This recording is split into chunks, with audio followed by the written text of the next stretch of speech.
નમસ્તે બાળ દોસ્તો, ડીકે એજ્યુકેશન ચેનલમાં આપનું સ્વાગત છે. આજે આપણે ધોરણ 6ના વિજ્ઞાનના પાઠ્યપુસ્તકમાં પાઠ 1 આહારના ઘટકોની સમજૂતી જોઈશું. બાળ દોસ્તો, તમને આનું સ્વાધ્યાય પણ આના પછીના વિડીયોમાં જોવા મળશે.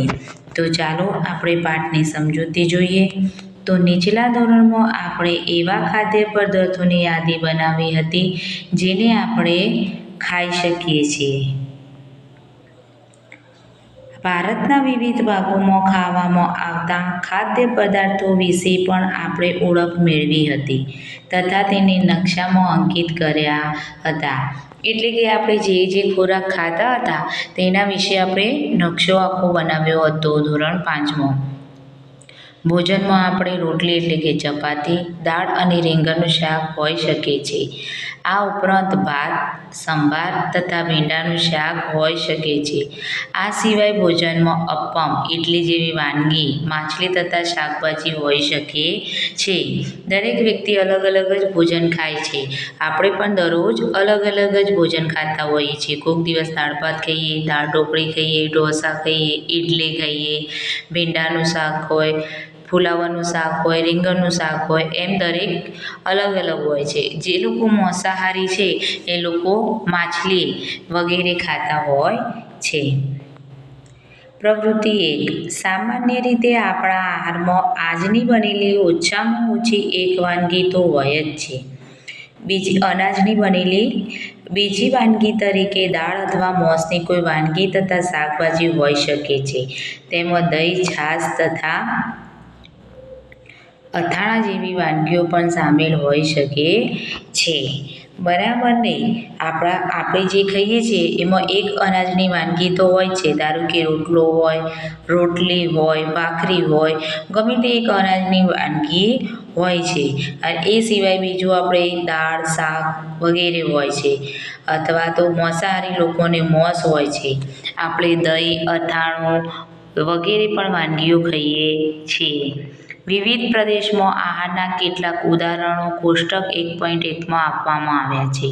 ખોરાકને પસંદ કરી તેને કોષ્ટક 1.1માં ઉમેરો. અહીં આપણને કોષ્ટક આપ્યું છે કે વિવિધ પ્રદેશોમાંના રાજ્યોમાં કેટલાક સામાન્ય ભોજન. સામાન્ય એટલે કે બધા લોકો મોટાભાગે જે ભોજન કરતા હોય તે. તો પંજાબના લોકો મકાઈનો રોટલો ખાય છે.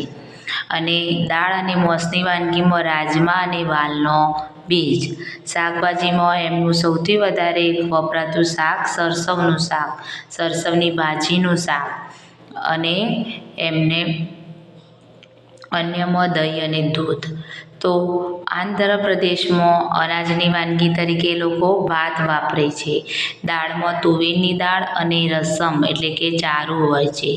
શાકભાજીમાં કંદૂર એટલે કે ટીંડોળા, છાશ, ઘી, અથાણાં વગેરે. હવે ગુજરાતમાં આપણે શું ખાઈએ છીએ? તો આપણે પણ રોટલો, રોટલી, ભાખરી વગેરે ખાઈએ છીએ. દાળમાં તો આપણે તો બધી જ દાળો ખાઈએ છીએ. મગની દાળ, તુવેરની દાળ, અડદની દાળ. શાકભાજી તો જે શાકભાજી હોય ફુલાવર, વટાણા, રીંગણ, ભીંડા વગેરે. અને અન્યમાં આપણે પણ દહીં, ઘી, ગોળ, અથાણું વગેરે પણ આપણે ખાઈએ છીએ. ક્યારેક આપણા ભોજનમાં ખરેખર બધા પ્રકારની વાનગીઓ હોતી નથી. જ્યારે આપણે પ્રવાસ પર નીકળ્યા હોઈએ ત્યારે આપણને તે જ ખાઈએ છીએ જે રસ્તામાં ઉપલબ્ધ હોય છે. એવું નથી હોતું કે દરરોજ આપણને બધી જ વસ્તુઓ પૂરતી મળી રહે. ઘણી વખત આપણે કોઈ એવી પરિસ્થિતિમાં આવી ગયા હોય કે એ દિવસે આપણને ભોજન પણ ના મળે. આપણે જો પ્રવાસમાં ગયા હોય તો ત્યાં આપણને જે આપવામાં આવે તે ખાઈ લેવું પડે. કેમ કે ત્યાં આપણું ઘર હોતું નથી તે આપણે બીજું બનાવી શકીએ. આપણામાંથી કેટલાક માટે મોટે ભાગે બધા જ પ્રકારની વાનગી ખાવી શક્ય નથી. આપણામાંથી ઘણા બધા લોકો એવા હોય છે કે કોઈને માંસ ના ભાવતું હોય તો એ માંસ ના ખાતા હોય. ઘણા લોકો એવા હોય છે કે ભીંડાનું શાક ના ભાવતું હોય, રીંગણનું શાક ના ભાવતું હોય. તો એવું નથી કે બધાને બધા જ પ્રકારની વાનગીઓ ભાવતી હોય. આહારમાં વિવિધ ખાદ્ય પદાર્થોના આ પ્રકારના વર્ગીકરણનું કોઈ કારણ હોવું જોઈએ. શું તમે માનો છો કે આપણા શરીરમાં વિશિષ્ટ ઉદ્દેશ માટે વિવિધ પ્રકારના ખોરાકની આવશ્યકતા હોય છે? આમ અલગ અલગ પ્રકારના ખોરાક ખાવા માટેનું કંઈક અલગ કારણ હોવું જોઈએ. અને એ કારણ શું છે? તો આપણે જોઈએ. વિભિન્ન પ્રકારના ખાદ્ય પદાર્થોમાં શું હોય છે? કેમ આપણે દરરોજ બટાકાનું શાક નથી ખાતા, દરરોજ દાળ ભાત એકલા જ નથી ખાતા, અલગ અલગ પ્રકારનો ખોરાક કેમ ખાઈએ છીએ? તો આપણે જાણીએ છીએ કે દરેક ખોરાકની વાનગી એક અથવા વધારે પ્રકારના ઘટકોથી બને છે કે જે આપણને વનસ્પતિ અથવા પ્રાણીઓમાંથી મળે છે. આપણે જે વાનગી બનાવીએ છીએ એક જ પ્રકારના ભીંડા એટલે કે એકલા ભીંડા નથી હોતા, એની અંદર આપણે તેલ નાખીએ છીએ, અંદર મસાલા પણ નાખીએ છીએ. તો એક અથવા વધારે પડતા ઘટકોમાંથી બને છે. અને આ ઘટકો આપણને ક્યાંથી મળે છે? વનસ્પતિમાંથી અથવા તો પ્રાણીઓમાંથી મળે છે. આ ઘટકો આપણા શરીર માટે જરૂરી કેટલાક આવશ્યક દ્રવ્યો ધરાવે છે. આ દ્રવ્યોને પોષક દ્રવ્યો અથવા તો પોષક તત્વો કહે છે. આપણા આહારના મુખ્ય પોષક દ્રવ્યો કાર્બોદિત, પ્રોટીન, ચરબી, વિટામિન તથા ખનિજ ક્ષાર છે. આ ઉપરાંત આહારમાં પાચક રેસાઓ તથા પાણી પણ સામેલ છે. તો આપણા શરીરમાં ઉપયોગી એવા પોષક તત્વો કયા છે જે આપણા શરીર માટે ખૂબ જ જરૂરી છે? તો એ પહેલું છે તો કાર્બોદિત, પછી પ્રોટીન, ચરબી, વિટામિન તથા ખનિજ ક્ષારો તથા પાણી અને પાચક રેસાઓ પણ આપણા શરીર માટે જરૂરી છે. આ બધામાંથી એકની પણ કમી હોય આપણા શરીરની અંદર તો એના કારણે આપણે બીમાર પડીએ અને અનેક રોગોનો શિકાર બનીએ છીએ. એટલા માટે વિવિધ પ્રકારના ખોરાકો ખાવામાં આવે છે. શું બધા જ ખાદ્ય પદાર્થો આ બધા પોષક દ્રવ્યો ધરાવે છે?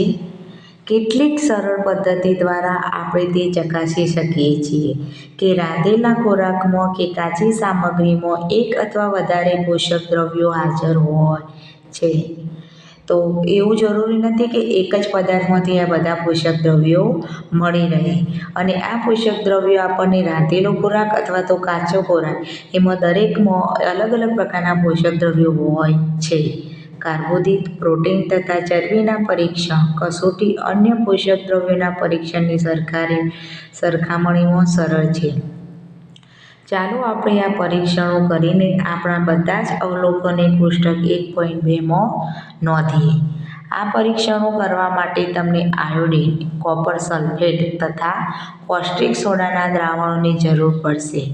તમને કેટલીક ટેસ્ટ ટ્યુબ એટલે કે કસનળી તથા ડ્રોપરની જરૂર પણ પડશે. આ પરીક્ષણ રાંધેલા ખોરાક તથા કાચી સામગ્રી પર કરો.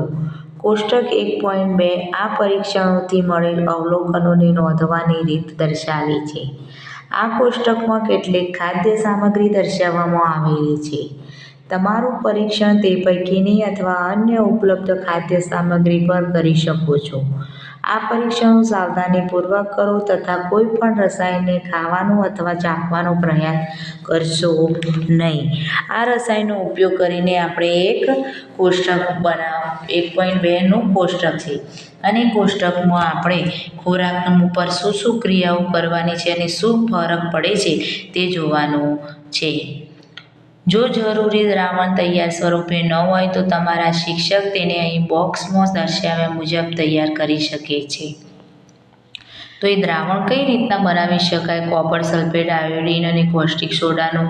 તો પાણીની અડધી ભરેલ ટેસ્ટ ટ્યુબમાં ટીચર આયોડિનના થોડા ટીપા ઉમેરી અને આપણે એમાંથી શેનું દ્રાવણ બનાવી શકીએ છીએ? તો આયોડિનનું દ્રાવણ બનાવી શકાય છે. પછી કોપર સલ્ફેટનું દ્રાવણ બનાવવા માટે આપણે 100 ml પાણીમાં 2 ગ્રામ કોપર સલ્ફેટને ઓગાળીને કોપર સલ્ફેટનું દ્રાવણ આપણે બનાવી શકીએ છીએ. અને 100 ml ઘન પદાર્થ કોપર સલ્ફેટ છે એ ઘન પદાર્થો છે અને ઘન પદાર્થના 2 દ્રાવણ બનાવ્યા આપણે, બરાબર. બે ઘન પદાર્થ છે. 100 ml પાણીમાં 100 ગ્રામ કોસ્ટિક સોડા ઓગળવાથી જરૂરી કોસ્ટિક સોડાનું દ્રાવણ બને છે. તો આ રીતના આપણા જોડે જો દ્રાવણ ના હોય તો આ રીતે આપણે દ્રાવણ બનાવી શકીએ છીએ. ચાલો વિવિધ ખાદ્ય પદાર્થોનું પરીક્ષણ કરીને જોઈએ કે તેમાં કાર્બોદિત હાજર છે કે નહીં. કાર્બોદિત ઘણા પ્રકારના હોય છે. આપણા ભોજનમાં જોવા મળતા કાર્બોદિત પદાર્થો સ્ટાર્ચ તથા શર્કરાના સ્વરૂપમાં હોય છે. જો કોઈ ખાદ્ય પદાર્થમાં સ્ટાર્ચ હોય તો આપણે તેનું સરળતાથી પરીક્ષણ કરી શકીશું. તો કઈ રીતના ખબર પડશે કે આની અંદર કાર્બોદિત પદાર્થ છે? તો આ દ્રાવણના આધારે આપણને ખબર પડશે કે આની અંદર કાર્બોદિત એટલે કે સ્ટાર્ચ છે. તો સ્ટાર્ચ માટેનું પરીક્ષણ. ખાદ્ય પદાર્થ અથવા કાચી સામગ્રીની થોડીક માત્રા લો. તેમાં 2 થી 3 ટીપાં મંદ આયોડિનના દ્રાવણના ઉમેરો. ખાદ્ય સામગ્રીના રંગમાં કોઈ ફેરફાર થયો છે કે કેમ તેનું અવલોકન કરો. જે તમે ખાદ્ય પદાર્થ લીધો છે તો એ પદાર્થની અંદર ધારો કે તમે કાચા ટામેટાં લીધા હોય તો એની અંદર કાર્બોદિત છે કે નહીં એ જોવા માટે શું કરવાનું, તો તેમાં 2-3 ટીપાં મંદ આયોડિનનું દ્રાવણ ઉમેરો. અને જો મંદ આયોડિનનું દ્રાવણ ઉમેરતા એ ખાદ્ય સામગ્રીના રંગમાં ફેરફાર થાય છે એનું અવલોકન કરો. તો શું થશે? શું તે ભૂરો કાળો થઈ ગયો છે? આ ભૂરો કાળો રંગ સૂચવે છે કે તેમાં સ્ટાર્ચ રહેલો છે. સ્ટાર્ચ માટેનું પરીક્ષણ. એને આયોડિન રેડ્યું એટલે બટાકાનો શું થયું? કલર બદલાઈ ગયો, ભૂરો અથવા તો કાળો થઈ ગયો અને એના કારણે એની અંદર કાર્બોદિત છે તેમ આપણે કહી શકીએ છીએ. આ પરીક્ષણને અન્ય કોઈ ખાદ્ય સામગ્રી સાથે પુનરાવર્તન કરીને તપાસ કરો કે કયા પદાર્થમાં સ્ટાર્ચ છે. તમારા બધા જ અવલોકનને કોષ્ટક 1.2માં લખો. આ રીતના તમે કાર્બોદિતનું પરીક્ષણ કરી શકો છો. તમે બીજા પણ પદાર્થો લઈ એની અંદર આયોડિન ઉમેરી અને જો એનો કલર ભૂરો અથવા કાળો થઈ જાય તો સમજો કે તેની અંદર કાર્બોદિત પદાર્થ છે. હવે પ્રોટીન માટેનું પરીક્ષણ. તો પરીક્ષણ માટે ખાદ્ય સામગ્રીની થોડીક માત્રા લો. તમે પરીક્ષણ કરવા માગો છો તે ખાદ્ય સામગ્રી જો ઘન હોય તો તેની લુગદી અથવા પાવડર બનાવવાની જરૂર પડે છે. આ ખાદ્ય પદાર્થથી ઘન હોય તો સામાન્ય રીતે ઘન પદાર્થ જ હોય છે. તો એ ઘન પદાર્થનું શું કરી દેવાનું? લુગદી અથવા તો એની પેસ્ટ બનાવી દેવાની, એનો ભૂકો બનાવી દેવાનો, પાવડર બનાવી દેવાનો. અને આ ખાદ્ય પદાર્થમાં થોડી માત્રાની વાટીને તેનો પાવડર એક સ્વચ્છ ટેસ્ટ ટ્યુબમાં લો. તેમાં 10 ટીપો પાણીમાં અને એ પાવડર જે તમે વાટીને બનાવ્યું છે એ એક કસનળીમાં લેવાનું અને એ કસનળીની અંદર કોપર સલ્ફેટના 10 ટીપાં ઉમેરો અને બરાબર હલાવો. હવે ડ્રોપર વડે ટેસ્ટ ટ્યુબમાં 2 ટીપાં કોપર સલ્ફેટ દ્રાવણનો તથા 10 ટીપો કોસ્ટિક સોડાના દ્રાવણ નાખો. હવે એની અંદર પાણી નાખો, થોડું ટેસ્ટી કોપર સલ્ફેટ અને કોસ્ટિક સોડાનું દ્રાવણ નાખી અને આ દ્રાવણને આ રીતના બરાબર હલાવો. તો શું થશે? ટેસ્ટ ટ્યુબને થોડી મિનિટ રહેવા દો. તમે શું જોયું? શું ટેસ્ટ ટ્યુબમાં રહેલો પદાર્થ જાંબલી રંગનો થઈ ગયો? જો પદાર્થ જાંબલી રંગનો થઈ જાય તો આ પદાર્થની અંદર પ્રોટીનની હાજરી છે તે દર્શાવે છે. હવે તમે આ પરીક્ષણને બીજા ખાદ્ય પદાર્થ માટે પુનરાવર્તન કરી શકો છો. હવે અહીંયા કોષ્ટક 1.2 ખાદ્ય પદાર્થમાં હાજર પોષક તત્વો. તો ખાદ્ય સામગ્રી એમાં હાજર પોષક તત્વો એટલે કે સ્ટાર્ચ એટલે કે કાર્બોદિત, પ્રોટીન અને ચરબી. તો કાચા ટામેટાનો આપણે પ્રયોગ કર્યો તો એમાં કાર્બોદિત હતું, પ્રોટીન કે ચરબી જોવા મળ્યું નહોતું. દૂધમાં શું હોય? તો દૂધમાં પ્રોટીન હોય. મગફળીમાં શું હોય? તો તૈલી જેવી ત્વચા તૈલી હોય જેમાંથી તેલ નીકળતું હોય એમાંથી આપણને મોટા ભાગે ચરબી જ મળતી હોય છે. હવે રોધ્યા વગરનો ચોખાનો લોટ તો એમાં શું હોય? તો એમાં પણ કાર્બોદિત જ હોય, તો સ્ટાર્ચ હોય એટલે કે હા, રોધેલા ચોખામાં પણ કાર્બોદિત હોય. સૂકું નાળિયેરમાં શું હોય? ચરબી હોય, પ્રોટીન કે કાર્બોદિત હોય નહીં. હવે રોધ્યા વગરની તુવેરની દાળનો ભૂકો એને કહેવાય કઠોળ. તો દરેક પ્રકારના કઠોળમાંથી આપણને પ્રોટીન મળે છે. તો એમાંથી આપણને પ્રોટીન મળશે. રોધેલી દાળમાંથી પણ આપણને પ્રોટીન મળશે. કોઈ પણ શાકભાજીનો ટુકડો, તો શાકભાજીમાંથી મોટાભાગે તો આપણને શું મળે છે? વિટામિન મળે છે. અને ફળોમાંથી પણ આપણને વિટામિન મળે છે. પણ શાકભાજી અને ફળોમાંથી ઘણી વખતે ફળોમાંથી ને એમાંથી કાર્બોદિત પણ મળી શકે છે. બાફેલું ઈંડું, તો બાફેલા ઈંડામાં પ્રોટીન ભરપૂર માત્રામાં હોય છે. ચરબી માટેનું પરીક્ષણ. ખાદ્ય સામગ્રીની થોડીક માત્રા લો, તેને એક કાગળમાં વીંટાળો અને છૂંદો. ખાદ્ય સામગ્રીની થોડીક માત્રા એટલે કે થોડી ખાદ્ય સામગ્રી હોય બનાવ્યા વગરની, રોધ્યા વગરની, એને લો અને એને એક કાગળમાં વેટી અને બરાબર ટીપી અને છૂંદો બનાવી દો, એટલે કે નાનું બનાવી દો. ધ્યાન રાખો કે કાગળ ફાટી જાય નહીં. હવે કાગળને ખોલીને સીધો કરો અને ધ્યાનપૂર્વક તેનું અવલોકન કરો. શું તેના ઉપર તૈલી ડાઘા ધબ્બા છે? ખાદ્ય સામગ્રીને ધારો કે તમે સિંગદાણા લો અને એનો કાગળની અંદર રાખી અને બરાબર ટીપો અને જુઓ. હવે કાગળ ખોલો તો શું થયું છે? કાગળ ખોલશો તો કાગળ ઉપર તમને થોડા ધબ્બા જોવા મળશે, તેલના ધબ્બા હોય એવા. તો કાગળની પ્રકાશને સામે લાવો. શું તમને ધબ્બામાંથી પસાર થઈને આવતો ધૂંધળો પ્રકાશ દેખાય છે? હા, દેખાય છે. તો એ શું કહેવાય? એ તેલના ડાઘા થયા છે અને તેલના ડાઘા જે દર્શાવે છે તે ચરબી છે. ખાદ્ય પદાર્થમાં ક્યારેક પાણીની હાજરી પણ હોઈ શકે છે. આ સ્થિતિમાં આ પદાર્થને કાગળ પર ઘસ્યા બાદ થોડા સમય માટે કાગળને સૂકવો. જો ખાદ્ય પદાર્થમાં પાણી હશે તો તે સુકાઈ જશે અને કાગળ ઉપર તેલનો ડાઘો ન દેખાય તો ખાદ્ય પદાર્થમાં કોઈ પ્રકારની ચરબી દેખાતી નથી એવું સમજવું. આ પરીક્ષણો શું દર્શાવે છે?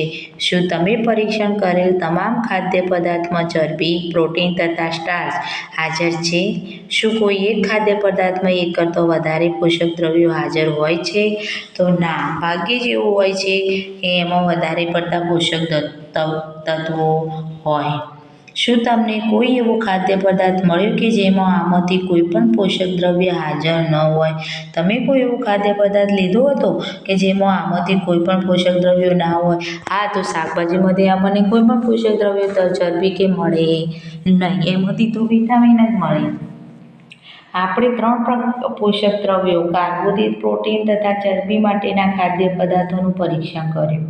વિટામિન તથા ખનિજ ક્ષાર જેવા અન્ય પોષક દ્રવ્યો પણ વિભિન્ન ખાદ્ય પદાર્થમાં હાજર હોય છે. શા માટે આ બધા જ પોષક દ્રવ્યોને આપણને આવશ્યકતા છે? કેમ આ બધા જ પોષક તત્વો આપણા શરીરમાં જરૂરી છે? તો વિવિધ પોષક દ્રવ્યો આપણા શરીર માટે શું કાર્ય કરે છે તો તે જોઈએ. તો કાર્બોદિત મુખ્યત્વે આપણા શરીરને શક્તિ પ્રદાન કરે છે. ચરબીથી પણ શક્તિ પ્રાપ્ત થાય છે. હકીકતમાં સમાન જથ્થાના કાર્બોદિતની સરખામણીમાં ચરબીમાંથી વધુ ઉર્જા એટલે કે વધુ શક્તિ મળે છે. ચરબી અને કાર્બોદિત યુક્ત ખોરાકને ઉર્જા આપવાવાળા ખોરાક પણ કહે છે. આકૃતિ 1.3 અને 1.4 જુઓ. તો 1.3માં આપણને કયા કયા ખાદ્ય પદાર્થો આપેલા છે? તો શકરિયું આપ્યું છે, બટાટા, શેરડી, પપૈયું, તરબૂચ, કેરી, મકાઈ, બાજરો, ચોખા, ઘઉં વગેરે ખાદ્ય પદાર્થો આપેલા છે. તો આ ખાદ્ય પદાર્થો કાર્બોદિતના કેટલાક સ્ત્રોતો છે. આમાંથી આપણને કાર્બોદિત મળે છે. હવે 1.4 જોવો. તો એમાં આપેલું છે મગફળી, સૂર્યમુખીનું તેલ, સરસવનું તેલ, નાળિયેરનું તેલ, સોયાબીનનું તેલ, બદામ, તલ, મોસ, ઈંડું, દૂધ, ઘી, મલાઈ. આ ચરબીના કેટલાક સ્ત્રોતો છે. વનસ્પતિ સ્ત્રોતો અને પ્રાણીય સ્ત્રોતો. જે મોસ રહ્યું, દૂધ, ઘી, માખણ, ઈંડા અને માછલી આપણને પ્રાણીઓમાંથી મળે છે. જ્યારે સૂર્યમુખીનું તેલ, સરસવનું તેલ, નાળિયેરનું તેલ, સોયાબીનનું તેલ, મગફળી, બદામ અને તલ આપણને શામાંથી મળે છે? તો વનસ્પતિમાંથી મળે છે. આપણા શરીરની વૃદ્ધિ તથા શરીરના સમારકામ માટે પ્રોટીનની આવશ્યકતા હોય છે. તો આપણા શરીરમાં ઊર્જા માટે ચરબી અને કાર્બોદિતની જરૂર પડે છે. જ્યારે આપણે ઊંચાઈ વધારવા માટે, આપણા શરીરની વૃદ્ધિ માટે અને શરીરમાં તાકાત માટે પણ પ્રોટીનની જરૂર હોય છે. પ્રોટીનયુક્ત ખોરાકને શરીરવર્ધક ખોરાક પણ કહે છે. હવે અહીંયા આપેલા ચણા, મગ, તુવેર, વાલ, વટાણા અને સોયાબીન, મોસ, માછલી, પનીર, ઈંડા અને દૂધ. તો આ બધામાંથી પણ આપણને શું મળે છે? પ્રોટીન મળે છે. આ પણ વનસ્પતિજન્ય અને પ્રાણીજન્ય અલગ અલગ વિટામિનો છે. ખોરાક વિટામિન આપણા શરીરને રોગ સામે રક્ષણ આપે છે. આપણા શરીરમાં રોગો, વધારે તાવ, શરદી, ઉધરસ વગેરે જેવા રોગ સામે વિટામિન આપણને રક્ષણ કરે છે. જો આપણે વિટામિનયુક્ત ખોરાક ખાતા હોઈએ તો. આ વિટામિન આપણી આંખ, હાડકાં, દાંત અને પેઢાને સ્વચ્છ રાખવામાં પણ મદદ કરે છે. વિટામિનથી આપણી આંખો, હાડકાં, દાંત અને પેઢા મજબૂત બને છે. વિટામિન ઘણા પ્રકારના હોય છે, જેને જુદા જુદા નામથી ઓળખવામાં આવે છે. વિટામિનના પણ પ્રકાર હોય છે. તો કયા કયા vitamin? Vitamin A, vitamin C, vitamin D, vitamin E અને વિટામિન કે. આ ઉપરાંત વિટામિનનો એક સમૂહ પણ હોય છે, જેને વિટામિન બી કોમ્પ્લેક્સ કહે છે. આપણા શરીરને બધા જ પ્રકારના વિટામિનની જરૂર છે. બધા જ વિટામિનની અલ્પ માત્રામાં આવશ્યકતા રહેલી હોય છે. જો વિટામિન એ આંખો તથા ત્વચાને સુંદર રાખે છે, તો વિટામિન એની આપણા શરીરમાં શાના માટે જરૂરી છે? જો આપણી આંખો અને આપણી ત્વચાને સ્વચ્છ, તંદુરસ્ત રાખવી હોય તો એના માટે આપણે વિટામિન જરૂરી છે. વિટામિન સી એ ઘણા રોગો સામે લડત આપવામાં મદદરૂપ કહે છે. એટલે કે વિટામિન સીમાં રોગ પ્રતિકારક શક્તિ વધારે હોય છે. વિટામિન ડી હાડકાં તથા દાંત માટે કેલ્શિયમના ઉપયોગ કરવામાં આપણા શરીરની મદદ કરે છે. હાડકાં માટે અને દાંત માટે આપણે કેલ્શિયમ જરૂર હોય છે. તો કેલ્શિયમનું કામ વિટામિન ડીમાંથી મળે છે. વિવિધ વિટામિનથી ભરપૂર ખોરાક આકૃતિ 1.7થી 1.9માં દર્શાવે છે. આપણા શરીરને ખનિજ ક્ષારોની અલ્પ માત્રામાં આવશ્યકતા હોય છે. શરીરના યોગ્ય વિકાસ તથા જો અહીંયા વિટામિન એ, તો વિટામિન એ આપણને શામાંથી મળે છે? તો વિટામિન એ આપણને દૂધ, માછલીનું તેલ, ગાજર, કેરી, પપૈયું વગેરેમાંથી આપણને શું મળે છે? Vitamin A. અને આ બધું ખાવાથી આંખો અને ત્વચાની તકલીફો થતી નથી. હવે વિટામિન બી. તો વિટામિન બી આપણને શામાંથી મળે છે? તો ઘઉં, યકૃત અને ચોખા એટલે કે મોટાભાગે અનાજમાંથી મળે છે. Vitamin C. તો વિટામિન સી આપણને નારંગી, ટામેટાં, આમળા, લીંબુ, લીલા મરચાં અને જામફળ બને ત્યાં સુધી ખાટી વસ્તુમાંથી આપણને શું મળે છે? તો વિટામિન સી મળે છે. હવે વિટામિન ડીના કેટલાક સ્ત્રોતો. તો વિટામિન ડી આપણને દૂધ, યકૃત, ઈંડા, માખણ, માછલી વગેરેમાંથી મળે છે. અને વિટામિન ડી ખાવાથી આપણને દાંત અને હાડકાંની તકલીફ થતી નથી. આપણું શરીર પણ સૂર્યપ્રકાશની હાજરીમાં વિટામિન ડી બનાવે છે.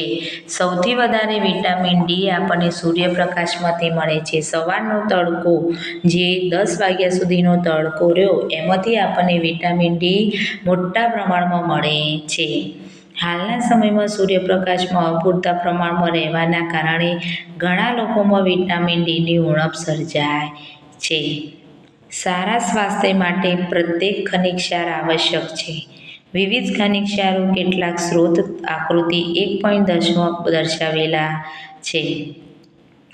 મોટાભાગના ખાદ્ય પદાર્થોમાં એકથી વધુ પોષક દ્રવ્યો આકૃતિ 1.10માં જે દર્શાવ્યા છે એ આપણને શું છે?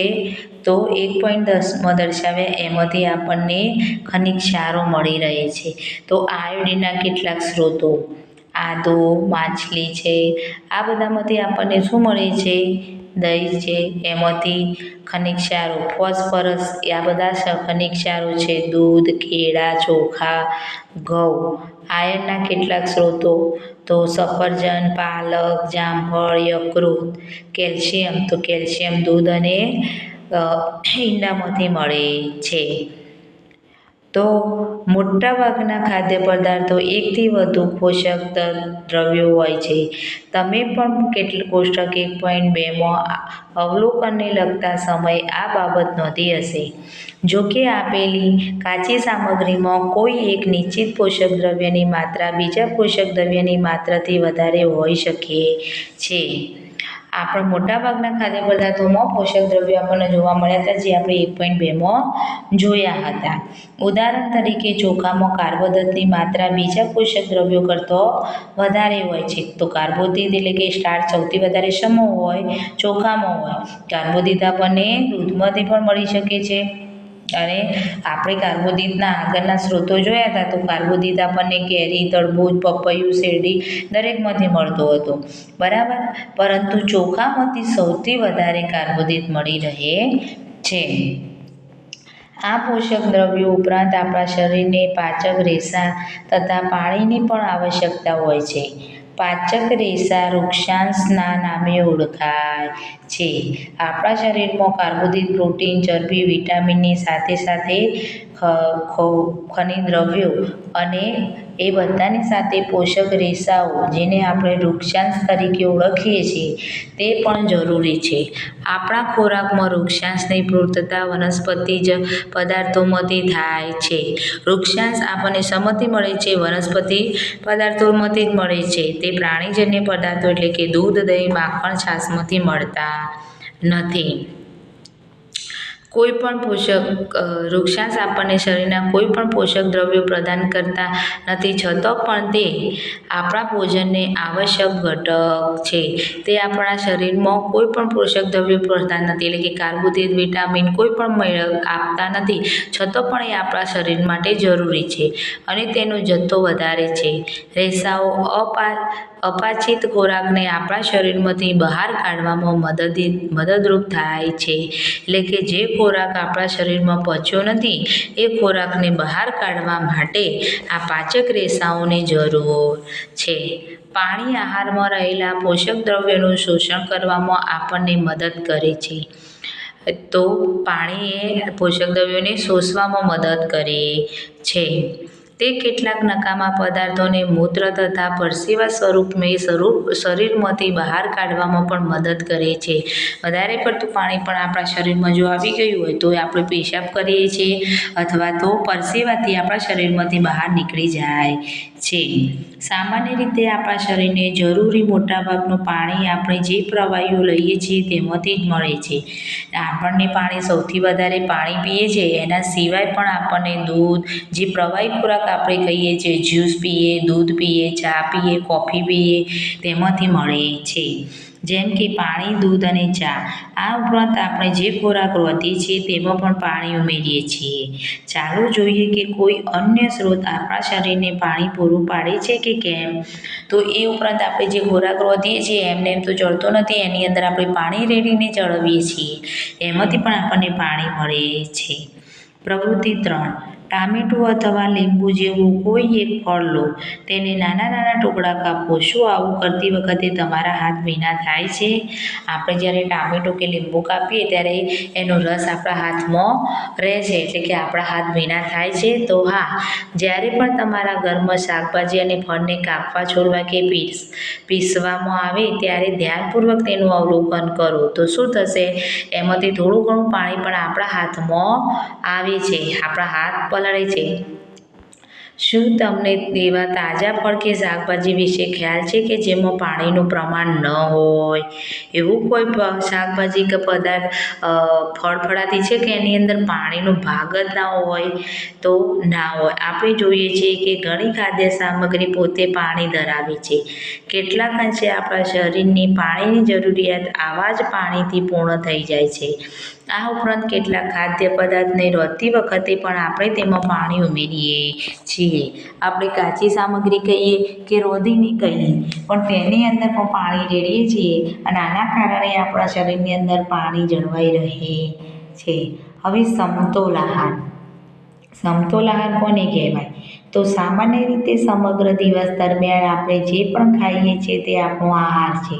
બરાબર ને? જે પણ ખાઈએ છીએ, બિસ્કિટ ખાઈએ છીએ, દાળ ભાત શાક રોટલી ખાઈએ છીએ કે કોઈ કોરો નાસ્તો ખાઈએ છીએ, પણ એ આપણો શું કહેવાય કે ફળફળાદી કહીએ, આપણો આહાર કહેવાય.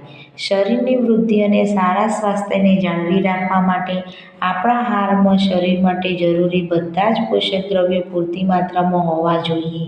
આપણે સ્વચ્છ રહેવા માટે, બીમાર ના પડીએ, તંદુરસ્ત રહેવા માટે અને આપણા શરીરની વૃદ્ધિ થવા માટે, મોટા થવા માટે, આપણી ઊંચાઈ વધારવા માટે દરેકે દરેક પોષક દ્રવ્યોની આપણા શરીરમાં જરૂરી છે અને એ પણ પૂરતા માત્રામાં. કોઈ પણ પોષક દ્રવ્ય જરૂરિયાતથી વધારે કે ઓછું ન હોવું જોઈએ. વધારે પડતું પોષક દ્રવ્ય હોવાથી પણ આપણને નુકસાન થાય છે અને ઓછું હોવાથી પણ નુકસાન થાય છે. દરેક પોષક દ્રવ્ય આપણા શરીરમાં કેટલા પ્રમાણમાં જરૂરી છે તેટલા જ પ્રમાણમાં હોવું જોઈએ. આપણા આહારમાં પર્યાપ્ત માત્રામાં રેસાઓ તથા પાણી પણ હોવા જોઈએ. આ પ્રકારના આહારને સમતોલ આહાર કહે છે. એટલે કે દરેક પ્રકારના પોષક તત્વો પોષક દ્રવ્યો આપણા શરીરમાં પૂરતા પ્રમાણમાં હોય, તેમાં પાણી અને પાચક રેસાઓ દરેક પૂરતા પ્રમાણમાં હોય તો તેને સમતોલ આહાર કહે છે. શું તમને લાગે છે કે પ્રત્યેક વય જૂથના વ્યક્તિઓને એક જ પ્રકારના આહારની આવશ્યકતા હોય છે? શું દરેક ઉંમરના વ્યક્તિઓને એક જ પ્રકારના આહારની જરૂર હોય કે ધારો કે 70 વર્ષના તમારા દાદા અને તમારા મિત્રના દાદાના બંનેની ઉંમર પ્રમાણે એક જ પ્રકારના ખોરાકની જરૂર હોય? તો ના, દરેકના શરીરમાં દરેક પોષક તત્વોની જરૂરિયાત એના શરીર, એની વૃદ્ધિ એના આધારે હોય છે. તમને એવું પણ લાગે છે કે આપણો સમતોલ આહાર આપણા શરીરના કાર્ય પર આધાર રાખે છે? હા, એક અઠવાડિયા સુધી તમે જે પણ આહાર લો છો તેની એક ચાર્ટ તૈયાર કરો. તપાસો કે દરરોજ જે ખોરાક લઈએ છીએ તેમાં બધા જ પોષક દ્રવ્યો હાજર છે. એક અઠવાડિયા સુધીનો ચાર્ટ બનાવો તમે જે પોષક દરરોજ જે જમો છો એ, અને પછી જુઓ કે એ ચાર્ટની અંદર તમે જે જમ્યા છો એમાં દરેક પ્રકારના પોષક દ્રવ્યો હાજર હતા. કઠોળ, મગફળી, સોયાબીન, અંકુર બીજ, મગ અને ચણા, અથાણાવાળો ખોરાક, સાઉથ ઇન્ડિયન ખોરાક જેમ કે ઇડલી, લોટનું મિશ્રણ, મિસ્સી રોટી, અનાજ અને કઠોળના બનેલા થેપલા, કેળા, પાલક, દાળિયા, ગોળ પ્રાપ્ત શાકભાજી અને આવા પ્રકારના અન્ય ખોરાક ઘણા બધા પોષક દ્રવ્યો પૂરા પાડે છે. તેથી કોઈપણ વ્યક્તિ મોંઘી ખાદ્ય સામગ્રી સિવાય પણ સમતોલ આહાર ખાઈ શકે છે. એવું નથી કે આપણને ચરબી ફક્ત કાજુ બદામમાંથી જ મળે, એવું હોતું નથી. આપણે શેંગના દાણા, માખણ, ઘી વગેરેમાંથી પણ, તેલ વગેરેમાંથી પણ આપણને ચરબી મળે છે. એટલે એવું નથી કે મોંઘો ખોરાક હોય એ સમતોલ આહાર. યોગ્ય પ્રકારનો આહાર લેવો જ માત્ર પૂરતું નથી, તેને યોગ્ય રીતે રોધેલો હોવો પણ જરૂરી છે. એવું જરૂરી નથી કે આહાર લઈ લીધો આપણામાં આ સમતોલ આહાર આવી ગયો, એને રોધવો પણ જરૂરી છે અને એ યોગ્ય પણ રીતે. પહેલી એ જાણવા માટે ઉત્સાહી છે કે શું પ્રાણીઓના ખોરાકમાં પણ આ બધા પોષક દ્રવ્યો હાજર હોય છે? શું પ્રાણીઓને પણ સમતોલ આહારની આવશ્યકતા રહેલી છે? પહેલીના મનમાં એવો પ્રશ્ન થાય છે કે શું જેમ માણસને બધા જ સમતોલ આહારની જરૂર, એટલે કે બધા જ પોષક તત્વોની જરૂર છે, એમ પ્રાણીઓને પણ બધા જ પોષક દ્રવ્યોની જરૂર હોય છે. એ પણ બધા પોષક તત્વો સમતોલ આહારની આવશ્યકતા રહેલી છે, જેથી તેના પોષક તત્વો નષ્ટ ન થાય. શું તમે જાણો છો કે ખોરાક રોધવાથી અને તેની તૈયારીમાં કેટલાક પોષક તત્વો નષ્ટ થઈ જાય છે? આપણે ખોરાક પણ એવી રીતે રોધવો જોઈએ કે જેથી કરીને એની અંદર રહેલા પોષક તત્વો નાશ ના પામે અને એ રીતે એને રોધવો જોઈએ. જો શાકભાજી તથા ફળોને કાપીને કે છાલ ઉતારીને ધોવામાં આવે તો શક્ય છે કે તેમાંથી કેટલાક વિટામિન નષ્ટ એટલે કે દૂર થઈ જાય છે. જો તમે શાકભાજીને અથવા ફળોને કાપીને ધોઈને છાલ ઉપરથી સોલીને અને પછી જો એને તમે ધોવો તો એમાંથી ઘણા બધા વિટામિનો દૂર થઈ જાય છે. ઘણી શાકભાજી તથા ફળોની છાલમાં મહત્ત્વના વિટામિન તથા ખનિજ ક્ષારો હોય છે અને એ શાકભાજીની છાલોમાં પણ ઘણા બધા વિટામિનો અને ખનિજ ક્ષારો હોય છે. તેવી જ રીતે ચોખા તથા દાળને વારંવાર ધોવાથી તેમાં રહેલા કેટલાક વિટામિન તથા ખનિજ ક્ષાર દૂર થઈ જાય છે. આ જ રીતે જો તમે દાળને પણ વારંવાર ધોવામાં આવે તો એમાં રહેલા ખનિજ ક્ષાર અને વિટામિન પણ દૂર થઈ જાય છે. પછી એ ખોરાક ખાવાથી આપણા શરીરમાં કોઈ ફરક પડતો નથી. શરીર માટે જરૂરી વિટામિનો અથવા ખનિજ દ્રવ્યો આપણને મળતા નથી. આપણે બધા જાણીએ છીએ કે રાંધવાથી ખોરાક સ્વાદિષ્ટ બને છે તથા તે પચાવવામાં સરળ રહે છે. તેની સાથે સાથે રાંધવાથી કેટલાક પોષક તત્વો ઓછા થાય છે. આપણને ખબર છે જો ખોરાક રાંધવામાં વધારે પાણી ઉપયોગમાં લેવામાં આવે તથા ત્યારબાદ તે પાણીને ફેંકી દેવામાં આવે તો કેટલાય ઉપયોગી પ્રોટીન અને નોંધપાત્ર પ્રમાણમાં ખનિજ ક્ષાર દૂર થઈ જાય છે. આપણે જે ખોરાક રાંધીએ છીએ એને સ્વાદિષ્ટ અને પચાવવામાં સરળ બને એટલા માટે રાંધીએ છીએ, બરાબર. પણ ખોરાક રાંધવાથી એમાંથી ઘણા બધા પોષક તત્વો ઓછા થઈ જાય છે. એની ઉપર અંદર જે આપણે પાણી રેડીએ છીએ રાંધતી વખતે અને પછી એ પાણી આપણે રેડી દઈએ, એ ખોરાકમાં ઉપયોગ ના લઈએ તો જે બધા પોષક તત્વો હતા એ પાણીની અંદર આવી જાય છે અને પછી આપણને જરૂરી પોષક દ્રવ્યો મળતા નથી. આપણે જ્યારે કઠોળ બાફીએ છીએ અને બાફતી વખતે કઠોળમાં જે પાણી રેડી અને બાફવામાં આવે છે અને જે વધેલું પાણી જો બહાર ઢોળી દઈએ તો પછી એના બધું જ પ્રોટીન હતું એ પાણીની અંદર જતું રહે છે. તો એની જગ્યાએ આપણે જે ખોરાક રાંધીએ છીએ એમાં જે પાણી ઉમેરીએ તો પ્રોટીનની માત્રા જળવાઈ રહે. ખોરાક રાંધવાથી વિટામિન સી સરળતાથી નષ્ટ થઈ જાય છે. શું એ યોગ્ય નથી કે આપણે આપણા આહારમાં કેટલાક ફળ તથા કાચા શાકભાજીનો ઉપયોગ કરીએ અને ખોરાક રાંધીએ એટલે જો એમાં વિટામિન સી હોય તો એ પૂરેપૂરું નષ્ટ થઈ જાય છે. એટલા માટે આપણે આપણા આહારમાં કેટલાક ફળો અને કાચા શાકભાજી ખાવો જોઈએ. બોજોએ વિચાર્યું કે હંમેશા ચરબીયુક્ત આહાર ખાવો જ ઉત્તમ છે. એ બોજો નામના છોકરાએ એવું વિચાર્યું કે હંમેશા ચરબીવાળો જ ખોરાક ખાવો એ જ ઉત્તમ આપણા શરીર માટે છે. એક વાટકી કાર્બોદિતયુક્ત ખોરાકની તુલનામાં એક વાટકી ચરબીવાળો ખોરાક વધારે ઉર્જા આપે છે. એ જરૂરી છે કે ચરબીવાળા ખોરાકથી આપણને ઉર્જા વધારે મળે છે. એટલે કાયમ માટે એકલો ચરબીવાળો ખોરાક ખાવામાં આવે તો જે બોજાની હાલત થઈ ગઈ છે એવું શરીર વધી જાય. આથી તેણે બીજું કંઈ નહીં પરંતુ ચરબીવાળો ખોરાક ખાધો અને એની હાલત જુઓ કેવી થઈ ગઈ. ખોરાક તળેલી વસ્તુઓ ખાધી જેવી કે સમોસા અને પૂરી, નાસ્તો, મલાઈ, રબડી અને પેડા, મીઠાઈ. શું તમે વિચારો છો કે તેણે સાચું કર્યું હતું? ના, બિલકુલ નહીં. વધારે પડતું ચરબીયુક્ત ભોજન આપણા માટે હાનિકારક સાબિત થઈ શકે છે અને આપણે જે સ્થિતિથી પીડાઈએ છીએ તેને મેદસ્વીતા કહે છે, જે હાલ બોજો પીડાય છે. એટલે એક જ પ્રકારનો ખોરાક ખાવાથી એક જ પ્રકારનું પોષક દ્રવ્ય મળે છે અને એક જ પ્રકારનું પોષક દ્રવ્ય જો આપણા શરીરમાં વધી જાય તો એના કારણે પણ રોગ થાય છે. ઘટી જાય તો પણ થાય છે ને વધી જાય તો પણ થાય છે. અને વધારે પડતી ચરબીવાળો ખોરાક ખાવાથી શું આવે છે? મેદસ્વીતા એટલે કે જાડાપણ. હવે ત્રુટિજન્ય રોગો.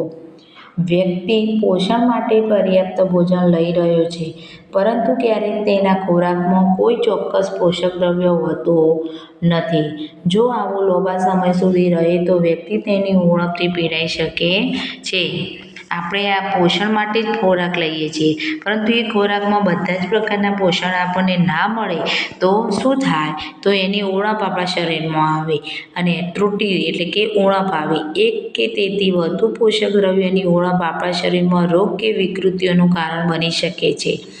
એ રોગ કે જે પોષક દ્રવ્યોના લાંબા સમય સુધીના અભાવના કારણે થાય છે તેને ત્રુટિજન્ય રોગ કહે છે. પોષક દ્રવ્યોના લાંબા સમય સુધી એક જ પ્રકારના પોષક દ્રવ્યો આપણા શરીરમાં ઘટતા જાય અને એના અભાવના કારણે જે રોગો થાય તેને ત્રુટિજન્ય રોગો કહે છે. જો કોઈ વ્યક્તિને લાંબા સમય સુધી તેના અથવા તેણીના આહારમાં પર્યાપ્ત પ્રોટીન ન મળે તો તેની અથવા તેણીની વૃદ્ધિ કુંઠિત થવી, ચહેરો ફૂલી જવો, વાળનો રંગ ફીકો પડવો, ત્વચાના રોગો અને ઝાડા જેવા રોગો થઈ શકે છે. જો કોઈ વ્યક્તિના આહારમાં પ્રોટીન જરૂરી માત્રામાં ના હોય, વધારે પડતા સમય સુધી પ્રોટીનની માત્રા ના આવે અને ના જળવાય એના શરીરમાં પ્રોટીનની માત્રા, તો તેનાથી એને કયો રોગ થાય? તો એનું શરીર કુંઠિત થવું, ચહેરો ફૂલી જવો, વારંવાર સંડાસ ઝાડા જવાના થઈ જવા, વાળનો રંગ બદલાઈ જવો, ત્વચા ફીકી પડી જવી વગેરે. જો કોઈ વ્યક્તિને પ્રોટીન તથા કાર્બોદિત બંને આહારમાં લાંબા સમય સુધી ઉણપ હોય તો તેની વૃદ્ધિ સંપૂર્ણ અટકી શકે છે. પ્રોટીન અને કાર્બોદિત બંનેની ઉણપ હોય તો એની વૃદ્ધિ અટકી જાય. આવી વ્યક્તિ ખૂબ જ દુબળી અને પાતળી થઈ જાય છે તથા તેણી એટલી નબળી થઈ જાય કે તે હલનચલન પણ કરી શકતી નથી. વિવિધ વિટામિનો અને ખનિજ ક્ષારોની ઉણપથી પણ કેટલાક રોગો અથવા વિકૃતિઓ થઈ શકે છે. તેમાંથી કેટલાક કોષ્ટક 1.3 દર્શાવવામાં આવેલ છે. બધા જ ત્રુટિજન્ય રોગોને સમતોલ આહાર લેવાથી અટકાવી શકાય છે. આ દરેક ત્રુટિજન્ય રોગનો ઇલાજ સમતોલ આહાર. આ પ્રકરણમાં આપણે એ કારણો જાણવા પ્રયત્ન કર્યા કે જુદા જુદા વિસ્તારોમાં ખોરાકની વ્યાપક વિવિધતા હોવા છતાં પણ આહારમાં પોષક તત્વોનું મહત્વ વધારે છે. વિતરણ સામાન્ય શા માટે છે? હવે જુઓ કોષ્ટક 1.3. વિટામિન અને ખનિજ ક્ષારોના ઉણપના કારણે થતા કેટલાક રોગો અને વિકૃતિઓ. તો વિટામિન અને ખનિજ ત્રુટિજન્ય રોગો અને વિકૃતિ અને એના ચિહ્નો. તો વિટામિન એ. વિટામિન એથી દ્રષ્ટિહીનતા એટલે કે રક્તાંધળોપણીનો રોગ થાય. એનાથી શું થાય? તો નબળી દ્રષ્ટિ, અંધારામાં અથવા તો રાત્રે ઓછું દેખાવું, ક્યારેક સંપૂર્ણપણે દેખાતું બંધ થઈ જાય. એટલા માટે વિટામિન એની ઉણપ આપણા શરીરમાં ન રહે એ માટે આપણે કયા ફળો ખાવું જોઈએ? તો પપૈયું, દૂધ, માછલીનું તેલ, કેરી, ગાજર વગેરે વધુ માત્રામાં લેવા જોઈએ. હવે વિટામિન B1. તો વિટામિન બીની ઉણપથી આપણને બેરી-બેરીનો રોગ થાય છે. તો એમાં શું થાય? તો નબળા સ્નાયુઓ તથા કામ કરવા માટે આપણને ઓછી શક્તિ મળે છે. તો વિટામિન બી આપણને શેમાંથી મળે? તો ચોખા, ઘઉં, યકૃત વગેરેમાંથી. હવે વિટામિન સી. વિટામિન સીની ઉણપથી સ્કર્વી નામનો રોગ, પેટામાંથી લોહી નીકળવું, ઘામાં રોજ આવવા માટે વધુ સમય લાગે વગેરે જેવો પ્રોબ્લેમ થાય તો સમજી લેવાનું કે આપણા શરીરમાં વિટામિન સીની ઉણપ છે. અને વિટામિન સી મોટાભાગે ખાટા ફળો એટલે કે લીંબુ, આમળા, નારંગી, ટામેટા, જામફળ વગેરેમાંથી આપણને મળે છે. હવે વિટામિન ડી. તો વિટામિન ડી એનાથી આપણને સુક્તાન નામનો રોગ થાય છે. અને સુક્તાન નામના રોગમાં શું થાય? તો હાડકાઓ નાજુક બનીને વળી જવું, ફટ દઈને તમે નીચે પડો તરત જ તમારે ફ્રેક્ચર થઈ જાય, હાડકાઓ એકદમ બરડ થઈ જાય. અને વિટામિન ડી આપણને તો માછલી, ઈંડા, દૂધ, માખણ, યકૃત વગેરેમાંથી મળે છે. હવે કેલ્શિયમ. કેલ્શિયમની ઉણપથી આપણા શરીરમાં શું થાય? તો કેલ્શિયમની ઉણપથી આપણને હાડકાં અને દાંતનો કોહવાટ નામના રોગો થાય છે. અને એનાથી પણ આપણને નબળો હાડકો અને દાંતમાં સડો થવો. હવે આયોડિન. આયોડિનની ઉણપથી ગોઈટર ગલગંડ નામનો રોગ થાય છે. ગોઈટર એટલે ગરદનમાં આવેલી ગ્રંથિઓ ફૂલી જવી અને બાળકમાં માનસિક મંદતા એટલે કે થોડું ગાંડા જેવું બાળક હોય અને ગરદનની નીચે મોટી ગોઠ જેવું થવું. અને આયર્ન. તો આયર્ન આપણને એનિમિયા નામનો રોગ થાય, પાંડુ રોગ એટલે કે નબળાઈ એટલે કે આપણા શરીરમાં લોહીનું પ્રમાણ ઓછું થઈ જવું, એને આયર્ન કહે છે. વિતરણ સામાન્ય શા માટે? આપણે જાણ્યું કે આ વિતરણ સુનિશ્ચિત કરે છે કે આપણા ભોજનમાં શરીરને આવશ્યક વિવિધ પોષક તત્વોનું સમતોલન છે. હવે આપણા ખોરાકમાં મુખ્ય પોષક તત્વો કાર્બોદિત, પ્રોટીન, ચરબી, વિટામિન તથા ખનિજ ક્ષાર છે. આ ઉપરાંત આહારમાં પાચક રેસાઓ તથા પાણી પણ હોય છે. કાર્બોદિત તથા ચરબી આપણા શરીરને શું પૂરું પાડે? ઉર્જા. પ્રોટીન અને ખનિજ દ્રવ્યો આપણા શરીરની વૃદ્ધિ તથા સમારકામ માટે એટલે કે શરીરને સ્વચ્છ રાખે. વિટામિન અને આપણા શરીરને રોગોથી રક્ષણ આપવામાં મદદ કરે છે. સમતોલ આહાર શરીર માટે આવશ્યક બધા જ પોષક તત્વો તથા પર્યાપ્ત પાચક રેસાઓ અને પાણી પૂરતી માત્રામાં પૂરા પાડે છે. આપણા આહારમાં લાંબા સમય સુધી એક અથવા વધારે પોષક તત્વોની ઉણપથી ત્રુટિજન્ય રોગો અને વિકૃતિઓ ઉત્પન્ન થઈ શકે છે. બાળ દોસ્તો, જો વિડીયો પસંદ આવ્યો હોય તો એને લાઈક, શેર અને સબસ્ક્રાઈબ કરવાનું ભૂલતા નહીં. નમસ્તે.